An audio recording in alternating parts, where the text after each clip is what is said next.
Welcome to Abhinandan academic my dear students. நான் உங்களுடைய maths teacher Tamilarasu பேசுகிறேன். இப்போ இந்த வீடியோவில் பார்த்தீங்கன்னா 5.6ல் கொஸ்டின் நம்பர் 2 நம்ம பார்க்க போகிறோம். வருஷம் கொஸ்டின் நம்பர் 2 அப்படின்னு பார்த்தீங்கன்னா ஃபைண்ட் dy by dx எனக்கு வேணும். But if x is equal to a cos theta, y is equal to b cos theta, this are datas இருக்குது.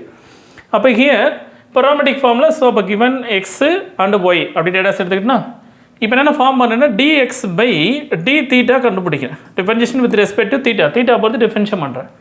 ஸோ அப்போ ஹியர் a இன்ட்டு காஸ் தீட்டாவை டிஃபரன்ஷியேட் பண்ணால் what formula minus sine theta. Is clear? So அப்போ here minus a sine theta.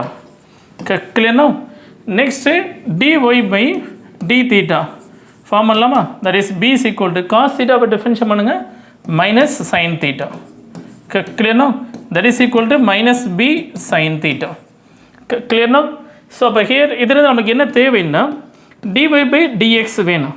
அப்போ என்ன form பண்ணால் dy by d theta divided by dx by d theta. that's clear? dy by d theta ஓட value என்னங்க? minus b sin theta divided by dx by d theta. what's value? minus a sin theta. so automatically sin theta should be cancelled. So remaining value minus plus upper b by a. This is data. Is clear? Understood, ma? Thank you.